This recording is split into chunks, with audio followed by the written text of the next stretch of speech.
What's going on, everyone? Got a 2016 Hyundai Sonata. Today we're going to replace the cabin air filter.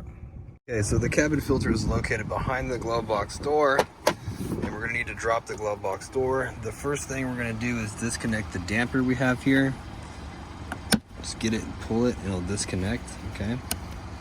Now there's these stoppers on the sides that we're going to have to take out to lower the glove box. So you just take the knobs, turn them counterclockwise, and you can pull them out.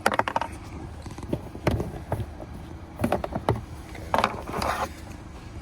Then the door will come down, and this is the door that holds the cabin filter. Right here on the right side, we're going to push this tab inwards and then pull towards us. Notice that on this side here, this just slips into this little thing right here. Pull it off. And then notice that on this old filter, it has an arrow pointing down, and that is for the airflow direction.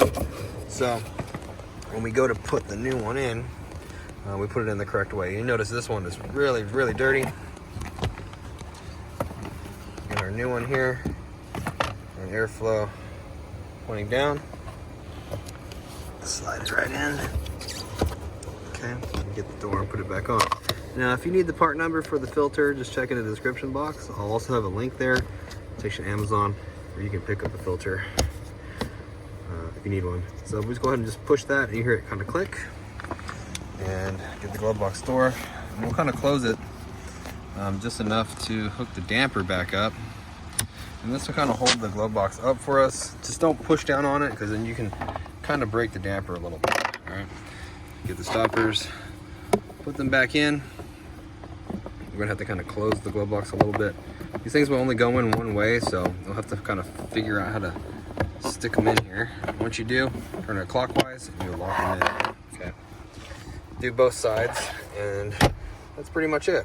Hope the video was helpful. If it was, appreciate it if you drop me a like, leave me a comment. See you guys in the next video.